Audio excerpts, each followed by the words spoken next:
Why Rich People Love Loans. Full audiobook. Chapter 1. The Illusion of Debt. You grew up hearing that debt is a trap, a dark hole where people fall and spend the rest of their lives trying to climb out. Teachers repeated it. Parents warned you about it. And society painted the picture of debt as nothing but a curse. You probably saw relatives buried under bills, struggling every month just to keep the lights on, and the lesson seemed obvious: avoid debt at all costs. Yet, when you look at wealthy individuals, you notice a strange contradiction. The very people who have the most resources are often the ones who borrow the most. To the average person, this feels like hypocrisy or madness. But to the rich, debt is not a cage. It is a key. The illusion comes from the way you were taught to define debt. For the majority, debt means credit card balances that snowball into thousands of dollars of interest, payday loans that eat entire paychecks, or car payments that last longer than the car itself. That is the debt you know. Consumer debt, the kind that steals your freedom. When you carry this perspective, every loan looks poisonous. Every form of borrowing feels like surrender. But imagine if someone told you that debt could be transformed into a tool as sharp and effective as a scalpel in the hands of a surgeon. The difference between disaster and mastery lies in how you hold it. Take the story of Michael, a young man who grew up in the late 1980s, watching his parents drown in bills. They lived paycheck to paycheck, and his father constantly shouted that debt is slavery. Michael swore he would never borrow a dime. When he finally got a stable job in the early 2000s, he bought everything in cash. His cars, furniture, even his home. He saved until he had enough. He was proud of his discipline, but he noticed something strange. His wealth grew painfully slowly. While his friends were buying rental properties or opening small businesses, Michael was still scraping together savings for the next step. By the time he paid off his modest home, others had leveraged loans to own multiple properties, each one generating rental income. Michael was safe, but he was stuck. Now look at Anna, who grew up in the same neighborhood but saw debt differently. She studied how wealthy families in the area handled their money. Instead of fearing the bank, they used it. When Anna bought her first duplex, she did not pay with cash. She borrowed $150,000 from a local bank, invested another $20,000 in her own savings for repairs, and rented out the property. Within 2 years, the rent payments not only covered the monthly loan installments, but also left her with an extra $600 each month. That surplus became the seed for her next property. Anna's friends warned her she was living dangerously, but within 10 years she owned 6 buildings. The loans were still there, but they no longer felt like chains. They felt like bridges. The illusion of debt is that it always takes something from you. In truth, debt only takes when it is used recklessly. A credit card swipe to cover a dinner you cannot afford will steal your future. But a loan directed into something that generates more than it costs, that kind of debt can set you free. This is why wealthy individuals appear fearless about borrowing. They know the numbers before they sign the papers. They calculate the cost of interest against the return of investment. If the math works, they do not hesitate. You might hesitate because you see only the risk. They see the equation. Consider another example with numbers spelled out clearly. Suppose you borrow $100,000 at an annual interest rate of 5%. That means each year, the cost of that money is $5,000. If you use that loan to buy a car, the value of the car will drop while the debt remains, and you lose. But if you use that loan to purchase a property that generates $12,000 a year in net rental income, the story changes. You pay $5,000 in interest, and you keep $7,000 as profit. To the average person, a loan feels like a burden. To the rich, it feels like leverage, because they only borrow when the borrowed dollar earns more than it costs. The key is to separate the emotion from the numbers. Debt feels scary because it carries the weight of stories. You remember your uncle who lost his house, your neighbor who went bankrupt, your co-worker who constantly complains about credit cards. Those stories are powerful, but they are incomplete. They show debt misused, not debt mastered. If you look closely at the wealthy, you will discover that almost none of them built fortunes without loans. Whether it was real estate business expansion or strategic investments, borrowed money accelerated their climb. The illusion is thinking that all debt is the same.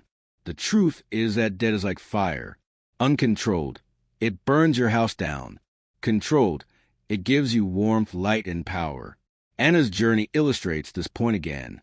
When she had only 2 properties, she faced a decision. Should she wait 10 years to save enough cash for the 3rd building? Or should she borrow again? The safe path was to wait, but she realized that by the time she saved, prices would rise, opportunities would pass, and the property might double in value. She chose to borrow another $200,000, renovated quickly, and began renting within months. The rental income was $1,200 higher than her monthly loan cost. Multiply that across multiple buildings, and you see how the illusion of debt fades. It is no longer a thief in the night. It becomes a worker, laboring on your behalf, producing income while you sleep. The most dangerous illusion is thinking that avoiding debt guarantees safety. In reality, avoiding all debt often guarantees mediocrity. You cannot save your way to great wealth in most economies, because inflation quietly erodes the value of your savings while opportunities demand speed. The wealthy embrace loans not because they enjoy risk, but because they understand that time is a more valuable currency than money. Every year you delay an investment is a year of potential growth lost forever. By leveraging loans, they buy time. They plant seeds now instead of waiting for decades. Still, the illusion is hard to break. It has been carved into your mind for years. The idea that debt equals danger has been repeated so often that it feels like truth. But truth demands evidence, and the evidence is clear. Loans can destroy, but they can also create. The wealthy live by evidence, not by fear. They study, calculate, and act while others hesitate. That is why their lives look so different.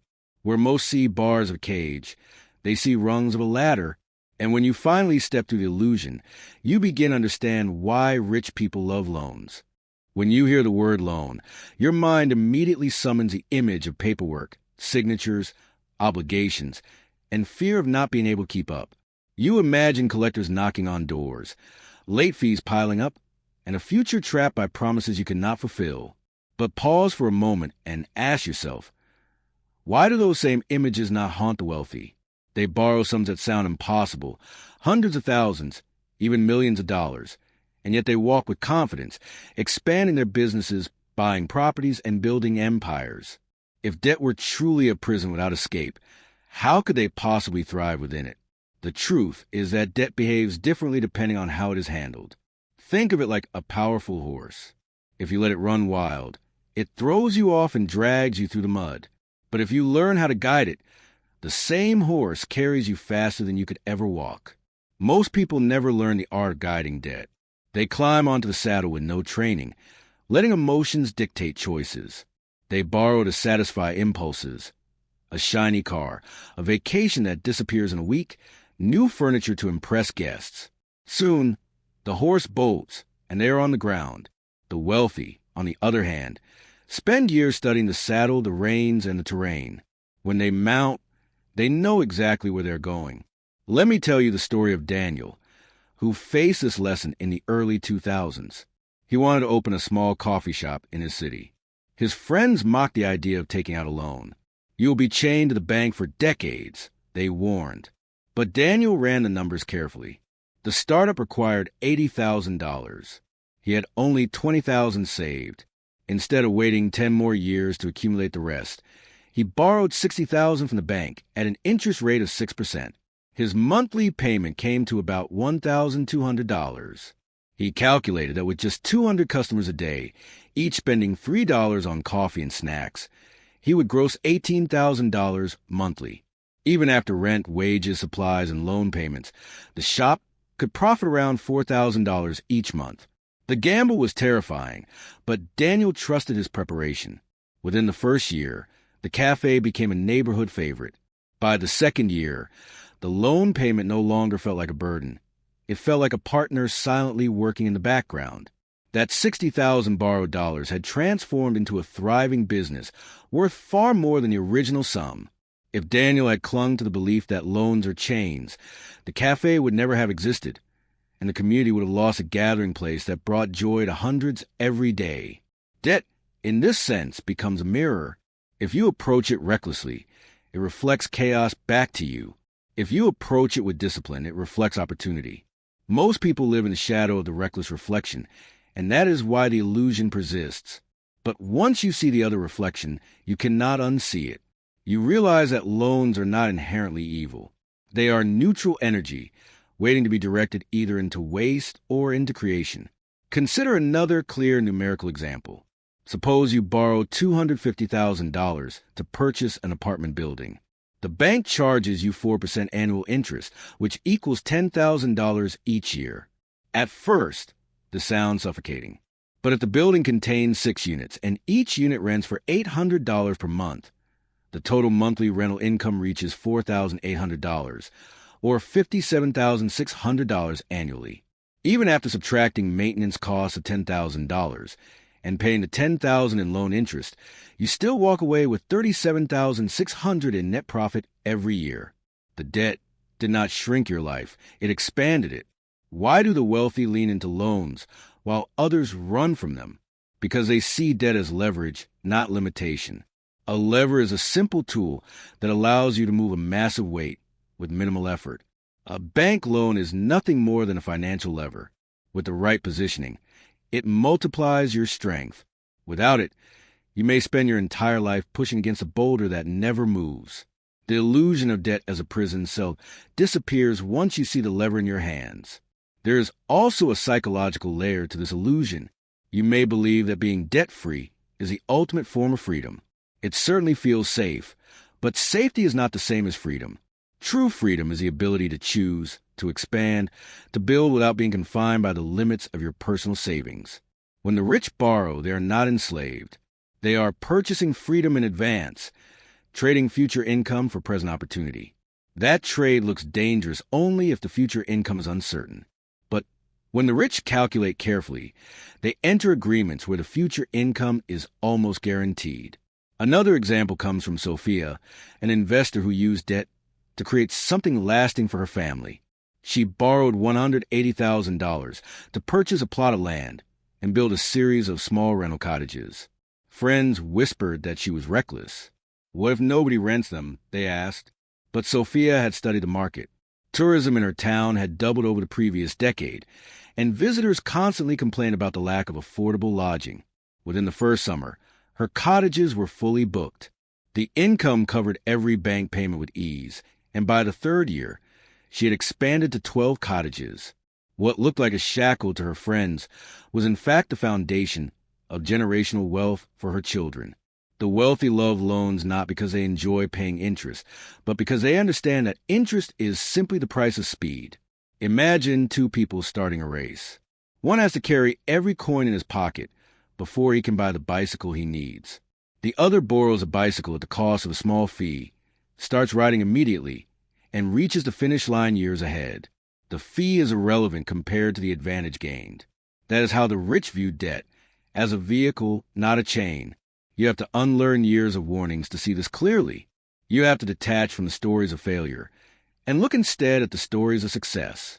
They exist all around you, though they are quieter. People love to gossip about bankruptcy, but they rarely talk about the man who borrowed wisely and built an empire. If you start listening for those stories, you will hear them. And once you hear them, the illusion of debt begins to dissolve. So debt is not the monster under the bed. It is a tool waiting in your hands. Whether it cuts or creates depends on how you use it. The rich know this instinctively, or rather, they learn it through study, failure, and persistence. They borrow, they build, they repeat. And every time they sign a loan agreement, they smile because they see what others cannot. The illusion of debt is only an illusion. Chapter 2. The bank is a partner. You're probably grown up thinking of banks as predators, creatures that lurk in marble buildings waiting to trap you with fees and contracts. Every story you have heard reinforces the image. A family that lost their home to foreclosure, a friend drowning in overdraft charges, an uncle furious over interest rates that bled him dry. Banks, in the eyes of many, are enemies of the people. Yet when you look at the wealthy, you see a completely different relationship. They sit across from bankers not with fear but with confidence, negotiating terms, shaking hands, and leaving with contracts that will make them richer. The The same institution that crushes one person uplifts another. How can that be? The answer is perspective. Most people approach banks as desperate borrowers.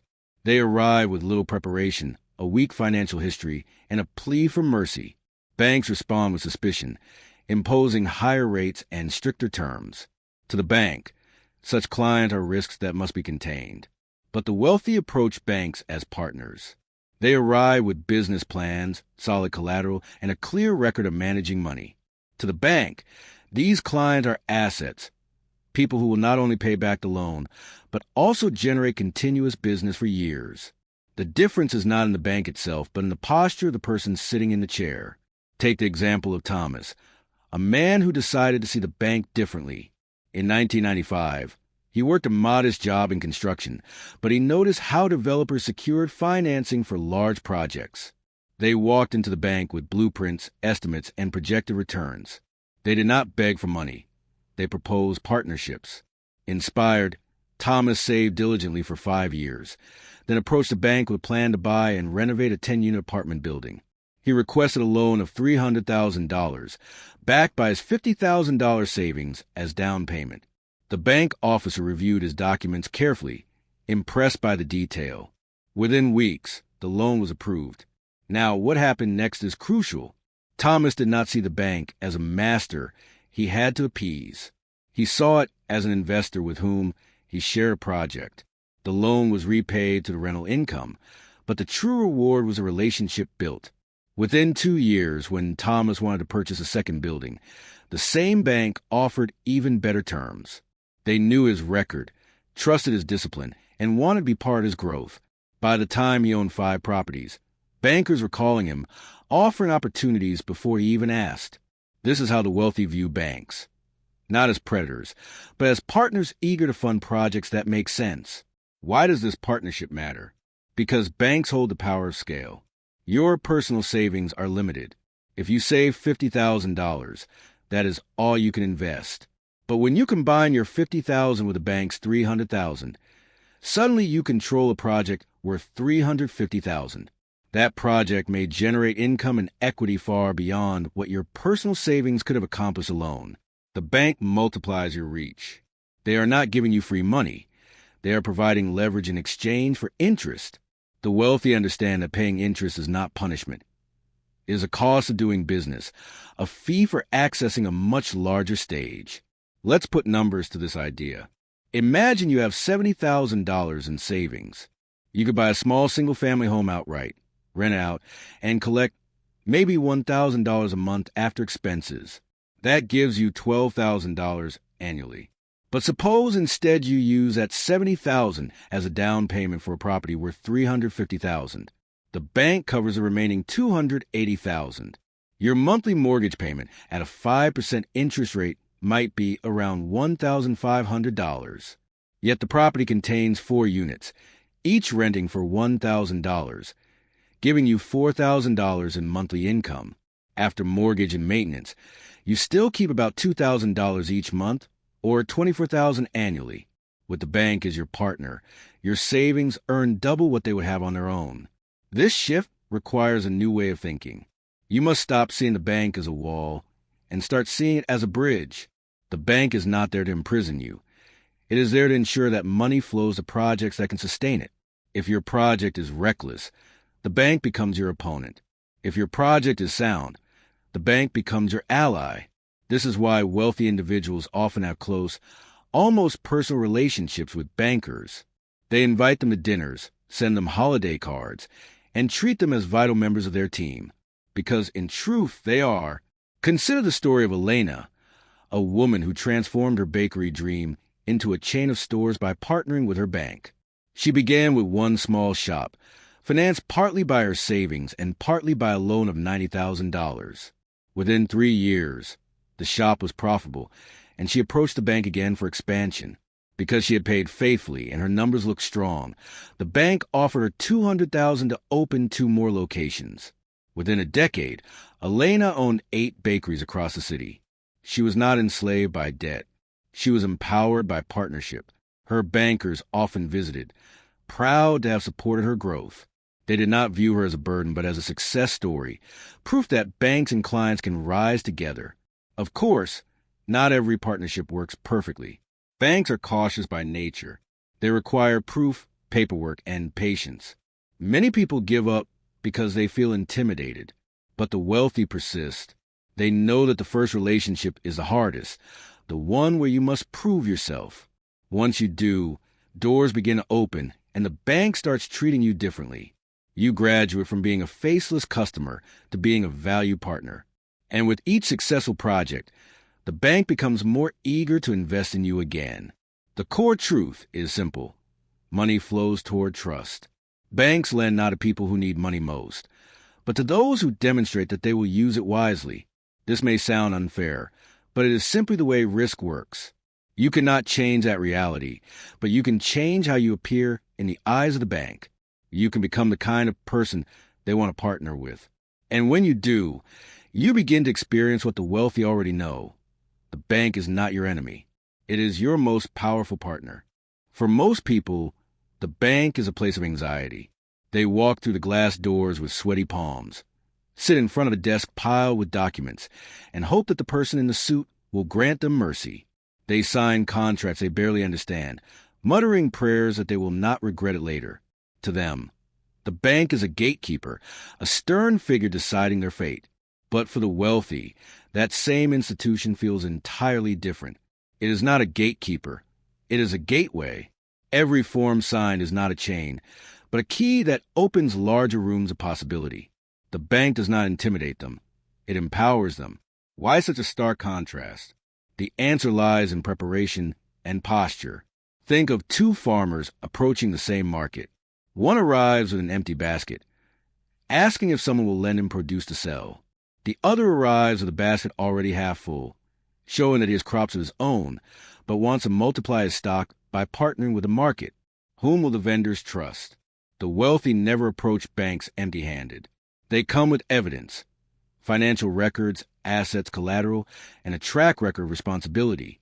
This transforms a conversation from begging to bargaining, from pleading to proposing. Take, for instance, the story of Marcus, who wanted to build a chain of car repair shops.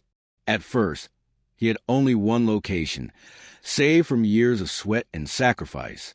When he walked into the bank, he carried not just dreams, but 3 years of clean financial statements, a record of paying every supplier on time, and projections supported by market research. He requested a loan of $400,000 to open 2 additional locations. The bank reviewed his numbers, saw the consistency, and agreed. Marcus opened the shops, repaid the loan, and returned 2 years later asking for double the amount. This time the bank did not hesitate. They had seen him turn borrowed money into growth. To them, he was no longer a risk. He was a reliable partner. This is a cycle the wealthy understand deeply. Every loan successfully repaid is like another brick in a wall of trust. At first, the wall is fragile, but with time it becomes unshakable. By the time someone has built a reputation with several loans, banks compete to work with them. They offer better terms, lower interest rates, and quicker approvals. What began as a cautious experiment turns into a lasting partnership. You may have heard people say, the rich get richer because banks give them better deals. That is true, but it is not magic. It is a reward of building trust deliberately. Let's examine numbers again, because clarity destroys illusion. Suppose you want to buy a commercial building worth $1 million.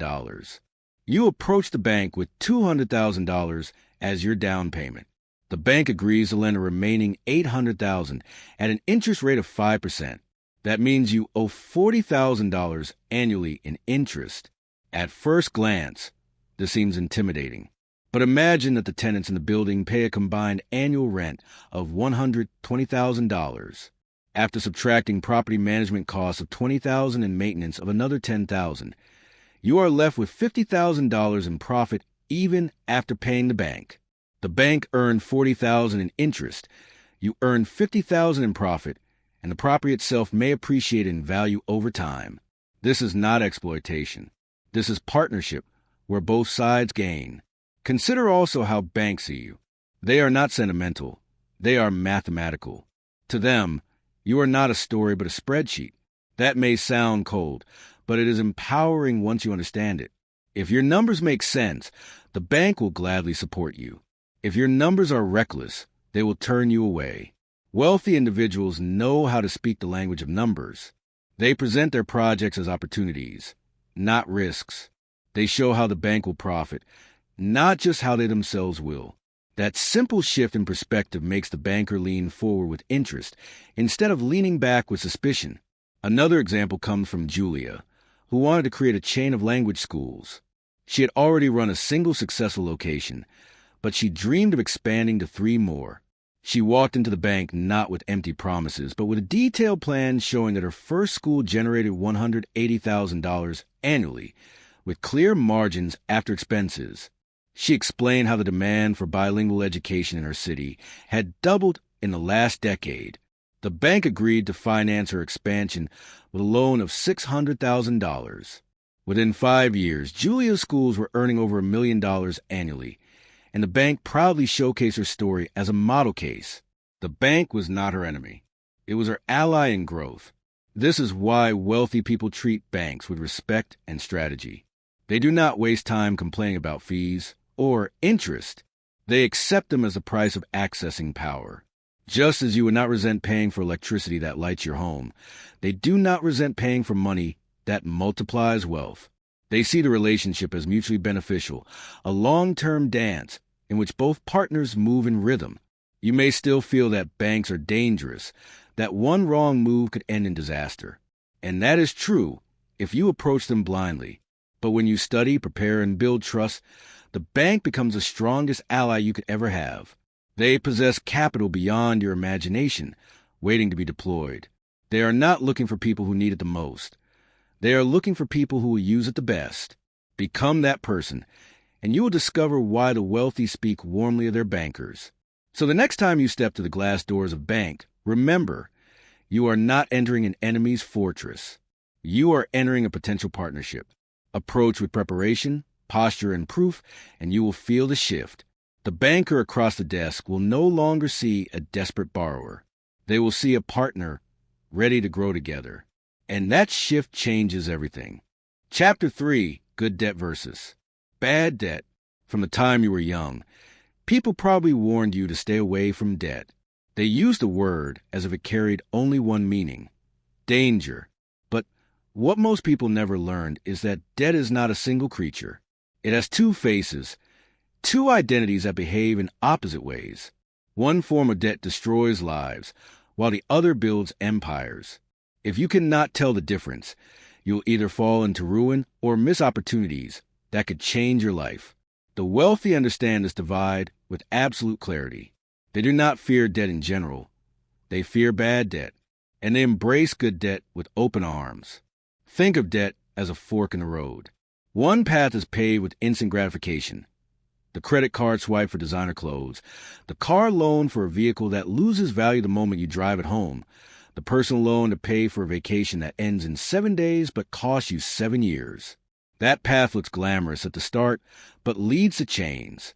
This is bad debt, the kind that takes money out of your pocket month after month without ever putting anything back in. It is a parasite that feeds on your future.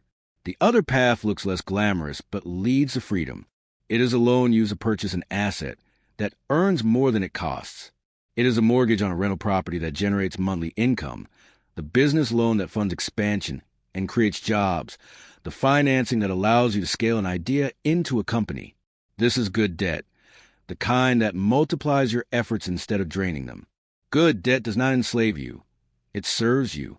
But to see it, you must remove the blindfold of fear that lumps all debt together. Consider the story of Rachel, a woman who learned this lesson the hard way. In her 20s, she used credit cards recklessly. She bought clothes she did not need, dinners she could not afford, and trips she justified as experiences. Within a few years, she owed $25,000 across multiple cards at interest rates of nearly 20%. Her paycheck disappeared into minimum payments, and she felt suffocated. This was pure bad debt. Money spent on items that had long since lost their value. Her life became smaller every month. But then Rachel made a decision. She swore never again to borrow for consumption. Instead, She studied real estate and saved $10,000 as seed money. With courage, she approached a bank and secured a loan of $90,000 to buy a small duplex. Her monthly loan payment was $800, but she rented each unit for $700, earning $1,400 in total. After subtracting the loan payment, she still had $600 left every month. That income became the spark for her financial turnaround. Within 5 years, she owned 4 properties. Rachel discovered the distinction that changes everything. Bad debt had been her prison, but good debt became her ladder. Numbers clarify this truth better than words alone. Imagine you borrow $15,000 on a credit card at 18% annual interest. Each year, the cost of holding that debt is $2,700, and the object you purchase with it, maybe a car stereo, new furniture, or an unnecessary vacation, loses value or disappears altogether. That is bad debt. Now imagine you borrow $15,000 at the same rate, but invest it into starting a small cleaning business. You buy equipment, marketing, and hire 1 employee. If that business generates $3,000 in net profit each month, the annual return is $36,000. Even after paying the $2,700 in interest, you are left with over $33,000 in profit. The loan did not rob you. It multiplied you. That is good debt. The difference is not in the money borrowed, but in the purpose behind it. Bad debt feeds consumption. Good debt feeds production. Bad debt shrinks your future. Good debt expands it. The poor and middle class often cannot see this divide. To them, all borrowing feels like danger. That is why they avoid it completely or misuse it tragically. The wealthy see the divide clearly.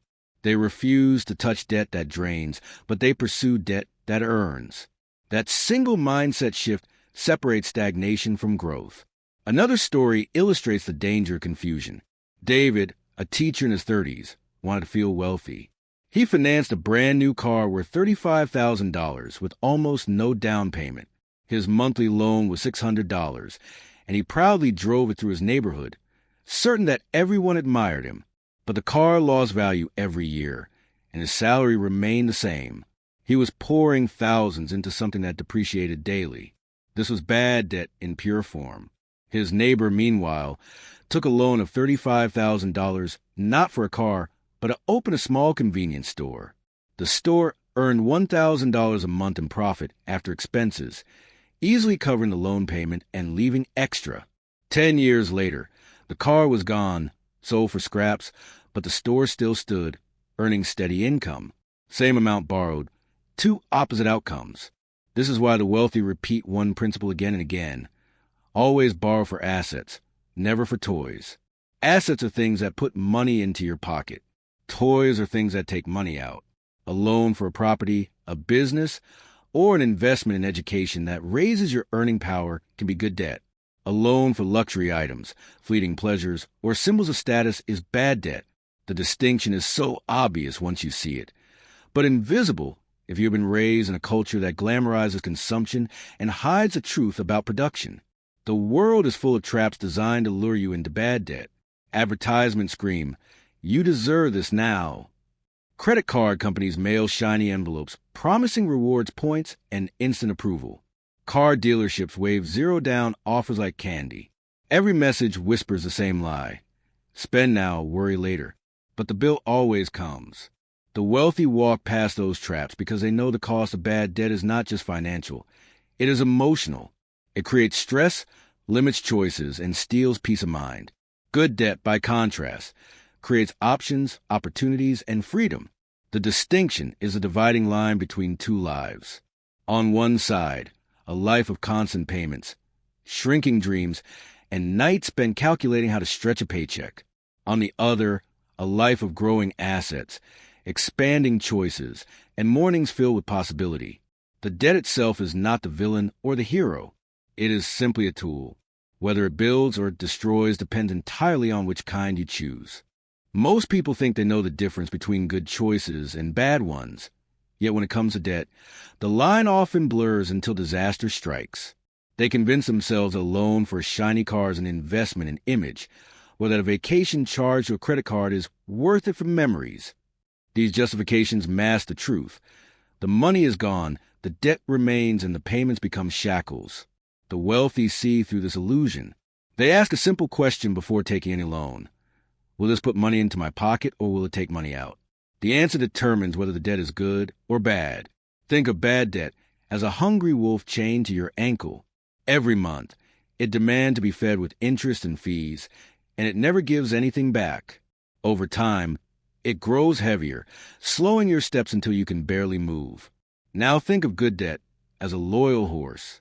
It requires care and discipline, but it carries you farther than you could ever walk alone. The wealthy do not confuse wolves with horses. They know which animal they are bringing home before they sign the papers. Take the story of Adrian, a man who wanted status more than stability. In his late 20s, he financed a luxury car for $60,000. The dealer praised him, friends admired him, and he felt powerful behind the wheel. But the payments consumed $800 of his income each month. Insurance added another $200, and within 5 years the car had lost half its value. Adrian's debt produced nothing but appearances. That is a mark of bad debt. It drains without return. Contrast the story with Maria, who borrowed $60,000 in the same year, not for a car but for a small laundromat in her neighborhood. She renovated the space, purchased machines, and opened the doors. Within months, the business generated $1,500 in net income after expenses and loan payments. While Adrian's car sat in the driveway losing value, Maria's laundromat spun day and night, producing cash flow. 10 years later, Adrian's car was long gone, but Maria's business had expanded into 3 locations, each one financed partly by new loans. This is the power of good debt. It multiplies itself. Numbers make the distinction undeniable. Imagine 2 friends, each borrowing $20,000. One uses a loan to fund a wedding celebration. The night is beautiful, the photos stunning, but within a year the joy has faded and the payments remain $350 a month for 5 years, totaling $21,000 in repayment with interest. That is bad debt. The other friend uses a $20,000 to purchase a food truck. With strategic marketing and long hours, the truck earns $2,000 in monthly profit after expenses. Within a year, the loan is fully repaid and the business continues generating income. That is good debt. Same amount, same lender, opposite outcomes. The tragedy is that many people confuse comfort with investment. They say, I deserve this, or life is short, and borrow for luxuries that vanish quickly. The wealthy think differently. They know life is short, which is why they refuse to waste decades paying for bad decisions. Instead, they endure temporary sacrifice, channel loans into productive assets, and later enjoy luxuries paid for by the income those assets generate. To them, bad debt steals time while good debt buys it. Consider another story, this time of Eric and Lena, siblings raised in the same household. Both inherited $10,000 from their grandmother.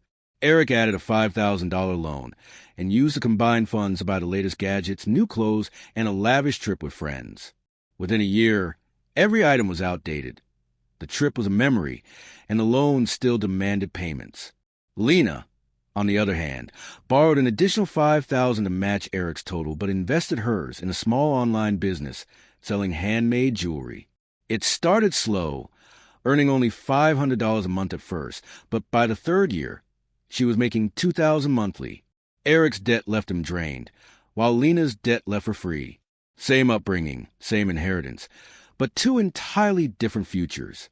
Bad debt whispers promises it cannot keep. It tells you that owning now will make you happy, that appearances matter more than substance, that tomorrow will somehow take care of itself. Good debt speaks differently. It says, if you work with me, I will work for you. If you plant me in the right soil, I will grow into a tree that feeds you year after year. The wealthy listen carefully to the voice of debt. They silence the wolf and saddle the horse. You may wonder, why does this distinction matter so much? Because time is the most precious resource you have. Every dollar of bad debt steals time from your future. It forces you to work longer hours, to postpone dreams, to live under stress. Every dollar of good debt buys time.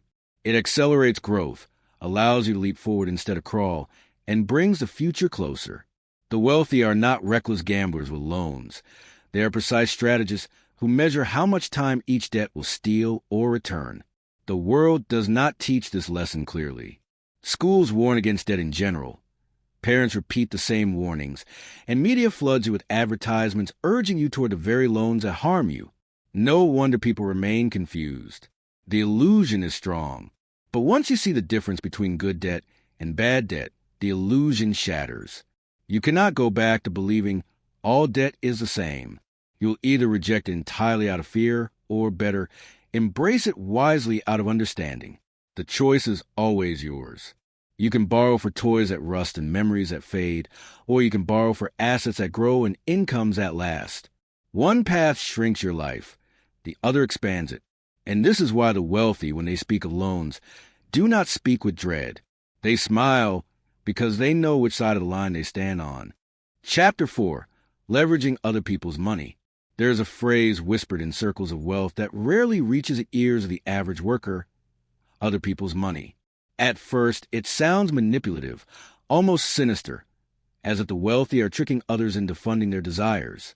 But the truth is far less dramatic and far more powerful.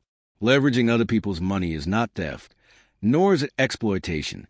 It is a practice of using capital from sources outside your own pocket, banks, investors, partners, or even customers, to create something larger than you could ever build alone. This principle explains why wealthy individuals grow faster while others crawl. They are not relying solely on their own savings. They are multiplying their strength with the resources of others. You may feel unease about this idea because you were taught to value independence, to believe that using borrowed money means weakness. But ask yourself, is the farmer weak because he borrows seeds to plant a larger crop? Is the student weak because she accepts a scholarship to study? In both cases, someone else's resources fuel growth, and when used wisely, everyone benefits. Leveraging other people's money is not a flaw. It is a foundation of scale. Consider the story of Jonas, who worked in construction but dreamed of developing his own apartment complex. On his own, he could save perhaps $10,000 a year. At that rate, it would take him decades to afford the project. But Jonas understood leverage. He used his savings as a down payment, secured financing of $250,000 from a bank, and invited two friends to invest $25,000 each in exchange for a share of profits.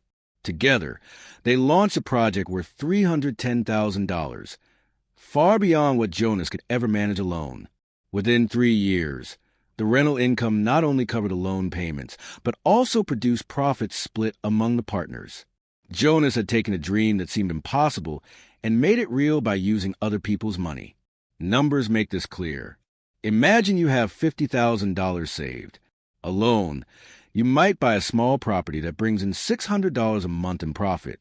But if you use that $50,000 as a down payment on a $250,000 property, the bank covers the other $200,000.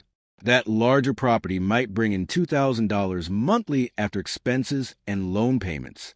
In other words, by leveraging other people's money, the banks, you triple your monthly profit. The difference between crawling and running is not effort. It is leverage. This principle extends beyond banks. Entrepreneurs often rely on investors who provide capital in exchange for ownership stakes. Think of technology startups. A young founder might have an idea, but no funds to build it. By pitching to investors, they secure hundreds of thousands or even millions of dollars.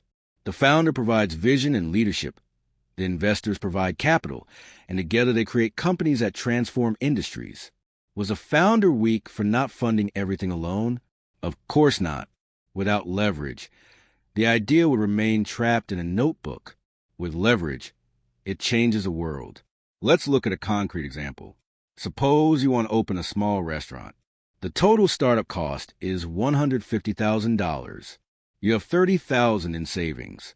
If you wait to save the full amount, inflation and rising rents may push the cost even higher, and opportunities will vanish.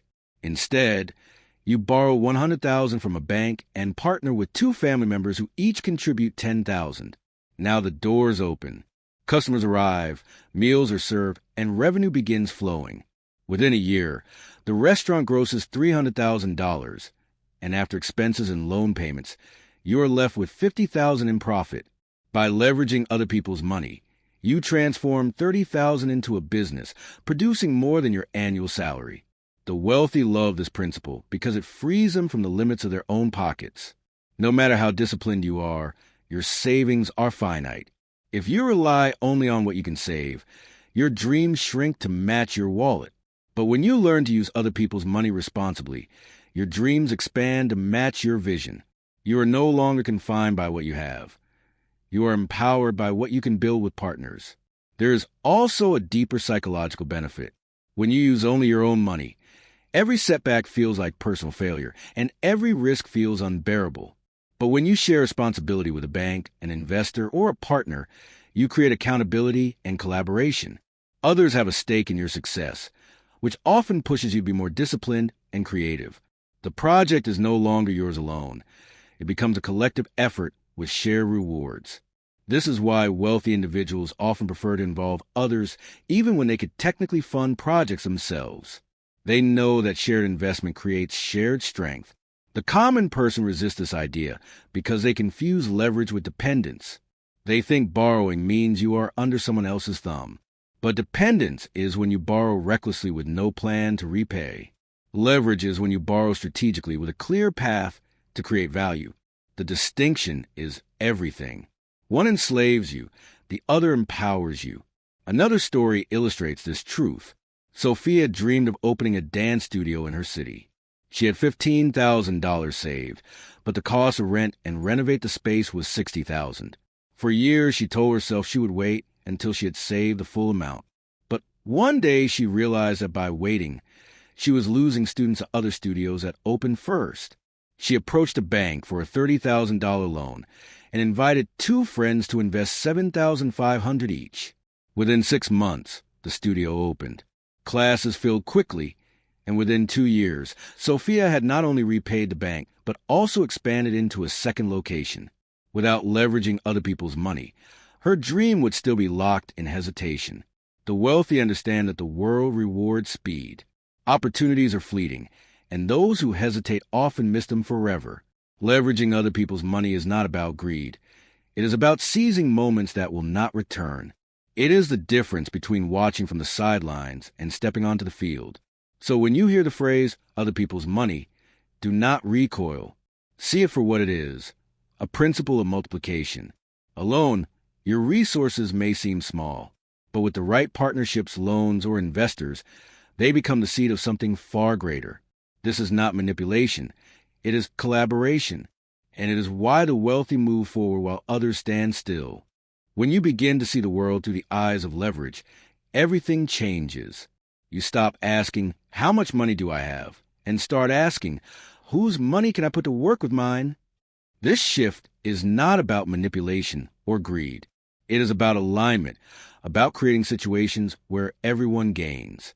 Banks gain interest, investors gain returns, partners gain equity, and you gain the ability to build something far larger than your personal savings would ever allow. The wealthy master this art early, and it becomes a cornerstone of their expansion. For most people, the idea of borrowing makes them shrink back in fear. They imagine chains, sleepless nights, and the humiliation of owing others. But to the wealthy, borrowing is less about chains and more about wings. It is what allows them to soar into opportunities before they disappear. They are not careless, they are careful. They run the numbers, design strategies, and invite others to participate. By doing so, they multiply what is possible. Consider the story of Victor, a man with a vision for a chain of gyms. He had saved $50,000, enough to open a modest single location. But Victor did not want modest. He wanted scale. Instead of limiting himself, he approached a bank for a loan of $250,000 and pitched 3 local investors to contribute $50,000 each. Suddenly, he had $400,000 to work with. With that, he opened 2 gyms at once, marketed aggressively, and built a recognizable brand. Within 3 years, his profits exceeded $200,000 annually, and his investors happily received their share. Could Victor have done it alone? Yes, but it would have taken him 10 years instead of 3. By leveraging other people's money, he collapsed time. The mathematics of leverage always tells a story. Imagine you want to buy a small hotel worth $1 million. You have $200,000 saved. If you spend all of it alone, you own nothing else for years. But if you use the $200,000 as a down payment, the bank provides a remaining $800,000. Suppose the hotel generates $150,000 in annual net income. After paying the bank $40,000 in interest, you keep $110,000. Your savings grew from static numbers in a bank account into a hotel generating six figures every year. That transformation is not magic. It is leverage. But leverage is not limited to banks or wealthy investors. Sometimes the most powerful form of other people's money comes from customers themselves. Think of a subscription business, where customers pay up front for services delivered over time. The company receives capital before providing the product, essentially funding its own operations with other people's money. Or consider pre-orders for a new product. Customers pay in advance, giving the business cash to manufacture the very items they are buying. This is the essence of leverage at work in everyday commerce, and it explains why entrepreneurs who understand it scale faster than those who rely only on their wallets. Take Anna, for example, who dreamed of starting a fashion line. She had little savings, but she designed a few prototypes and created an online campaign offering discounts for customers who pre-ordered. Within 30 days, she collected $75,000 in orders. That money became her production budget. She did not beg investors or drain her savings. She used other people's money, her customers, to fund the launch. When the clothes shipped, her reputation soared, and soon she had repeat buyers. This is leverage outside the traditional bank system, and the wealthy understand that it is everywhere if you look closely enough. The fear of using other people's money often comes from a lack of trust in oneself. People think, what if I fail? I will let everyone down. That fear is real, but it is also the reason most never rise beyond mediocrity. The wealthy feel the same fear, but they act anyway, because they trust their preparation more than their doubts. They know that with discipline and strategy, borrowed resources can be repaid and multiplied. Failure is possible, but stagnation is certain if you never take the risk. Leverage also creates accountability, which is another hidden benefit. When you use only your own money, you can afford to be lazy. If the project fails, you shrug and say, at least I tried. But when a bank, an investor, or even your customers have trusted you with their resources, the pressure sharpens your focus. You work harder, smarter, and longer because you carry responsibility beyond yourself. This is why many entrepreneurs perform better with borrowed money than with their own. The stakes are higher, and higher stakes produce sharper results. Still, leverage must be handled carefully. Other people's money is not free. It comes with expectations. Banks want their interest. Investors want their returns. Customers want their products. If you misuse it, the consequences can be brutal. But the wealthy do not fear this truth. They respect it. They honor commitments, deliver results, and in doing so, they build reputations that attract even more resources. Success with leverage snowballs. The more you prove yourself, the easier it becomes to access larger amounts. That is why billion-dollar companies often start with just a few thousand borrowed dollars. The seed grows because leverage accelerates its growth. Another example is Sophia, who wanted to open a chain of childcare centers. She had $20,000 saved, not nearly enough for the first location. She approached a group of local parents with an offer. Invest $5,000 each and receive discounted childcare for 5 years plus a share of profits. 10 families agreed, giving her $70,000 more. Combined with a small loan, she opened her first center. Within 3 years, it was thriving, and she expanded into a second location. Her community had funded her dream, and they were rewarded for it. This is leverage in its most human form, shared investment, shared reward. So when you think of other people's money, do not let fear define it. See it as energy, waiting to be directed. Alone, you are limited. Together, you are multiplied. Banks, investors, partners, and customers are not enemies to be avoided, but allies to be aligned with. The wealthy know this truth and act on it daily. They build not with their own pockets alone, but with the combined strength of many. That is why they move faster, build bigger, and achieve more than those who insist on doing everything by themselves. Chapter 5. risk, reward, and responsibility. Every loan is a promise, and every promise carries risk. That truth never disappears, no matter how wealthy you become. The difference is that the rich do not run from risk. They study it, measure it, and take responsibility for it. Where others see only danger, they see equations. They ask, what is the cost of this risk, and what is the potential reward? If the potential reward is far greater than the risk, they move forward. If not, they walk away. This balance between risk, reward, and responsibility explains why some people are crushed by debt, while others use it to build empires. Most people misunderstand risk. They think avoiding all risk will keep them safe. In reality, avoiding risk often keeps you small. Imagine a person who refuses to cross the street because cars might hit them. They may stay alive, but they never reach the opportunities waiting on the other side. Life without risk is life without progress. The wealthy accept that loans are never without risk, but they also accept that without loans, many doors remain locked forever. The key is not avoidance, but management. Consider the story of Daniel, who wanted to open a logistics company. He borrowed $400,000 from a bank to buy trucks and hire drivers. The risk was real. If fuel prices spiked or contracts fell through, he would face crushing debt. But Daniel did not leap blindly. He secured contracts with 2 large retailers before taking a loan. He calculated fuel costs, insurance, and wages, leaving margin for unexpected events. In the first year, his company grossed $700,000 and netted nearly $150,000 after all expenses and loan payments. The risk was heavy, but the reward outweighed it. Daniel's willingness to shoulder responsibility turned potential disaster into growth. Now compare this to Lisa, who borrowed $50,000 to open a boutique clothing store without research or preparation. She loved fashion, but she never studied customer demand, rental costs, or competition. Within a year, sales were inconsistent, expenses mounted, and she defaulted on her loan. The same tool, borrowing, produced opposite outcomes. The difference was not the bank, not the economy, but the way each person handled risk and responsibility. Numbers reveal this clearly.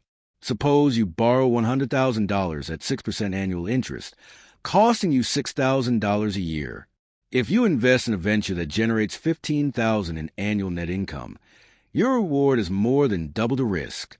That is wise risk. But if you borrow the same amount for something that generates only $3,000 in return, you have taken reckless risk, and responsibility will crush you. The rich do not confuse the two. They know that loans amplify both good decisions and bad ones. This is why responsibility is inseparable from borrowing. When you sign your name to a loan, you are taking on a weight that demands discipline. The wealthy understand this and never shrug it off. They track every expense, monitor every payment, and treat borrowed money with greater care than their own, because they know the consequences of neglect are severe. Responsibility is what transforms risk into reward. Without it, loans become traps. With it, loans become stepping stones. Another story illustrates this truth. Martin, a young entrepreneur, borrowed $120,000 to launch a chain of coffee kiosks. Instead of spending recklessly, he treated every dollar as sacred. He kept meticulous records, checked sales daily, and reinvested profits wisely. Within 3 years, his kiosk had expanded to 10 locations, and his annual profit exceeded $300,000. When asked about his success, he said, "It was not the money that made me rich. It was a responsibility I carried when I borrowed it." His mindset made all the difference. The poor and middle class often underestimate responsibility when it comes to debt. They treat borrowed money as if it were theirs to enjoy, forgetting that every cent must return with interest. They buy luxuries, fund lifestyles, and assume tomorrow will take care of itself. Tomorrow always arrives, and it arrives with bills. The wealthy never forget this. They borrow with intention, with plans, with backup strategies. They respect the weight of responsibility, and that respect protects them from ruin. Risk also forces creativity. When you have nothing at stake, you can afford to be lazy. But when you owe others, your mind sharpens. You work harder, think deeper, and push through challenges you might otherwise avoid. Many wealthy individuals admit that their boldest innovations were born from the pressure of loans. They had to succeed because failure meant consequences. This is another reason they embrace risk. It awakens their best selves. Of course, risk can never be eliminated. Even the most careful plans can meet storms. Markets crash, pandemics strike, technology shifts overnight. The wealthy know this too. That is why they build buffers. They borrow less than they could, keep reserves for emergencies, and diversify their ventures. Responsibility means not only planning for success, but also preparing for setbacks. It is not blind optimism. It is disciplined realism. The balance between risk, reward, and responsibility is not glamorous. It is often boring. Spreadsheets, late nights of calculation, cautious decisions when others rush ahead. But this is the hidden work behind wealth. Outsiders see only the cars, the houses, the companies. They do not see the sleepless nights of weighing numbers, the humility of admitting when the risk is too high, or the discipline of paying every installment on time. But those invisible acts of responsibility are what separate collapse from growth. So the next time you think of loans, do not imagine them as free ladders to success or as guaranteed traps of failure. Imagine them as weights in a gym. Lift too much without preparation, and you will injure yourself. Lift the right amount with discipline, and you will grow stronger. The weight itself is neutral. The outcome depends entirely on how you handle risk, reward, and responsibility. Every time you borrow, you enter into a silent contract with yourself as much as with the bank. The bank will send you papers with signatures and seals, but the true contract is internal. The promise that you will carry the weight of responsibility until the last payment is made. Many people fail here, not because the numbers were impossible, but because their character was unprepared. The wealthy succeed not because risk disappears for them, but because they step into responsibility with eyes wide open. Think about risk as fire. In the hands of a careless child, it burns down the house. In the hands of a trained chef, it creates a masterpiece meal. Loans are financial fire. They will either consume you or illuminate your path. What determines the outcome is not the fire itself, but your discipline, respect, and preparation. Responsibility is the line between disaster and reward. Consider the story of Helena, who borrowed $180,000 to purchase a small hotel by the beach. Her friends told her she was insane. Tourism was unpredictable, and one bad season could wipe her out. But Helena was meticulous. She calculated that even if occupancy dropped to 50%, the hotel would still cover loan payments and basic expenses. She negotiated with travel agencies in advance, ensuring a steady flow of guests. In the first year, the hotel grossed over $400,000, and after paying staff, expenses, and loan interest, she kept nearly $80,000 in profit. Was there risk? Absolutely. But her preparation transformed risk into controlled possibility, and her acceptance of responsibility transformed it into reward. Now contrast Helena's discipline with Omar, who borrowed the same amount, $180,000, but used it to open a nightclub without research. He spent lavishly on decor, hired expensive DJs, and assumed crowds would appear. For the first few months, the club was packed, but trends shifted. Competitors emerged, and soon the crowds disappeared. Omar had no reserves, no backup plan, and no understanding of responsibility. Within 2 years, the loan crushed him. The same amount of borrowed money produced wealth for Helena and ruin for Omar. Risk is neutral until responsibility decides the outcome. Numbers make the principle undeniable. Suppose you borrow $200,000 at 5% interest, costing you $10,000 annually. If you invest in a venture producing $50,000 in yearly profit, the risk is justified because the reward outweighs it by $40,000. But if your venture produces only $5,000 in profit, the numbers collapse. You are losing money, not gaining it. Wealthy individuals run these calculations with cold clarity. They do not let emotions dictate the decision. They let numbers guide them, and then they take full responsibility for living with those numbers. Responsibility also extends to communication. When the wealthy borrow, they maintain open relationships with their bankers, partners, or investors. If challenges arise, they inform them early, negotiate adjustments, and protect trust. People crushed by debt often hide, ignore phone calls, and pretend problems do not exist until they explode. Responsibility means facing issues directly with honesty and accountability. That honesty builds reputations that outlast setbacks. Another story illustrates this. Samuel borrowed $70,000 to expand his small restaurant. A year later, a fire damaged the kitchen, forcing him to close temporarily. Instead of vanishing in shame, Samuel called the bank immediately, explained the situation, and presented a recovery plan. Because he had always paid on time and handled himself with integrity, the bank granted him a grace period and even extended additional financing for repairs. Within 6 months, the restaurant reopened, stronger than before. Responsibility saved Samuel, while avoidance would have destroyed him. Risk also sharpens perspective. When you owe money, every decision matters more. You watch expenses closely, market more aggressively, and work longer hours. This is not a burden. It is a forge. Many entrepreneurs credit their greatest growth to the pressure of loans. They became sharper thinkers and stronger leaders because responsibility demanded it. Risk pushed them into their best selves, and reward followed. The wealthy do not love risk for its own sake. They love the discipline it forces, the opportunities it unlocks, and the rewards it produces when handled wisely. They know that every loan is a double-edged sword, and only responsibility keeps the blade from turning against them.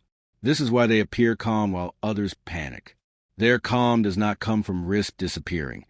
It comes from knowing they have trained themselves to carry it. You may still feel that avoiding all loans is safer. That risk is simply not worth it. But remember, safety without growth is stagnation. The person who never risks anything remains in the same place year after year, watching others pass by. The wealthy are willing to carry risk because they know it is the price of progress. They are willing to shoulder responsibility because they know it is the bridge to reward. Together, these three forces, risk, reward, and responsibility, form the triangle of wealth. Remove any one side, and the structure collapses.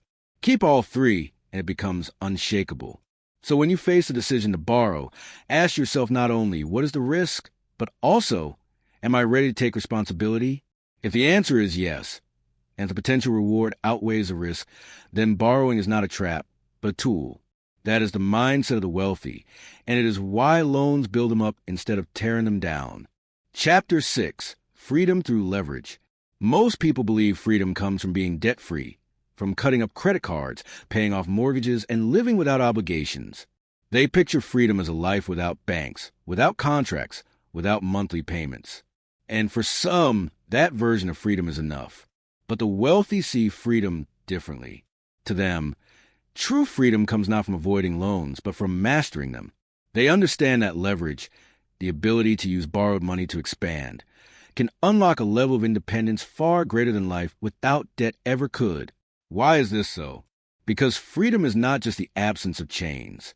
Freedom is the presence of choices. If you have no debt, but also no assets, your life is still limited.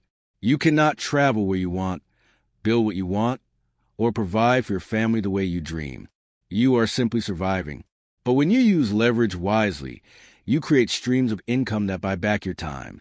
And time, not money, is the real currency of freedom. Consider the story of Claudia, a nurse who worked long hours in a hospital. She dreamed of spending more time with her children, but her salary barely covered expenses. She managed to save $30,000 and considered paying off her car loan to feel debt-free. Instead, she studied real estate and decided to use the $30,000 as a down payment on a small 4-unit property. She borrowed $120,000 from the bank, renovated the building, and rented out the units. The rental income not only covered her monthly loan payments, but also provided an extra $700 each month. Within 3 years, Claudia had purchased 2 more properties. For the first time, she reduced her hours at the hospital. Freedom did not come from avoiding debt, but from leveraging it to create income streams.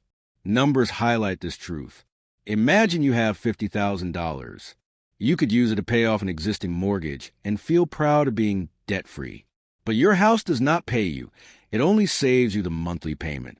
Alternatively, you could use that $50,000 as a down payment for a property worth $250,000.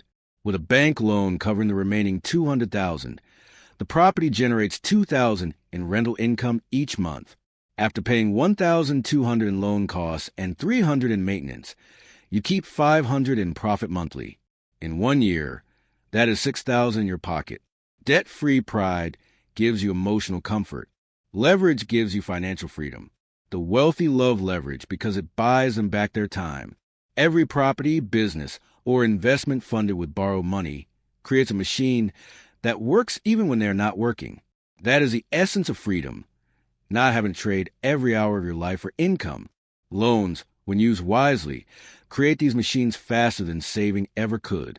Without leverage, building enough income streams to be free might take a lifetime.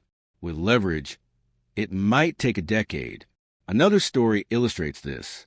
Jorge worked as a teacher for 20 years, living cautiously, avoiding all debt. He paid cash for everything and prided himself on being safe. But his savings grew slowly, and retirement loomed with little security. His friend Miguel, also a teacher, took a different path. Miguel borrowed $80,000 to buy a small grocery store. The store generated profit that quickly repaid the loan and continued producing income long after. Within 15 years, Miguel had enough passive income to retire early, while Jorge was still teaching long hours. One man clung to the illusion of safety. The other embraced leverage and found freedom. The irony is that debt avoidance often creates its own form of slavery. When you refuse to borrow, you rely only on your wages. Wages demand your time, your energy, and often your health. You may be free from banks, but you are chained to your job. Wealthy individuals see this clearly. They would rather owe money to a bank while owning assets that produce income than owe their entire life to an employer. Freedom is not measured by how little you owe. It is measured by how much choice you have. Of course, leverage carries responsibility. Freedom through leverage is not careless spending disguised as investment. It is not about borrowing for luxuries or status. It is about borrowing for assets that generate consistent, reliable income. It is about structuring loans so that tenants, customers, or profits repay them, not your own exhausted labor. This is why wealthy individuals study so carefully before borrowing. They know that freedom comes only when the asset pays the debt, not when they themselves struggle to cover it.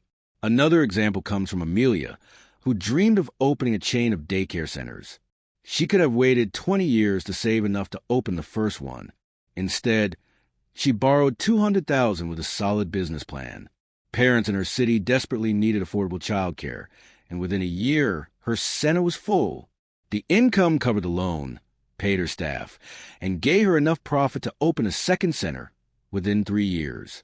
Today, she works fewer hours than ever, while her centers employ dozens of people and generate steady income. Amelia is not enslaved by loans. She is freed by them. Freedom through leverage is not just financial. It is also psychological. When you know you have assets working for you, your mind relaxes. You stop living in fear of losing your job or missing a paycheck.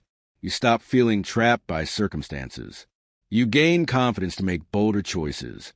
Moving to a new city, starting a new project, spending more time with your family, because you know your income does not depend solely on your daily grind. That mental freedom is as valuable as a financial kind.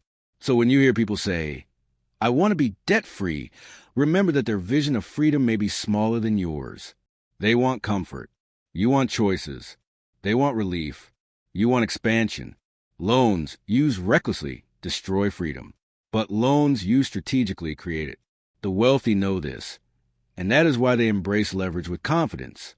Freedom is a word that everyone desires, but few define clearly.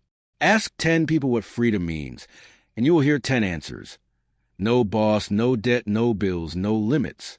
But beneath all those answers lies one truth. Freedom is the ability to choose.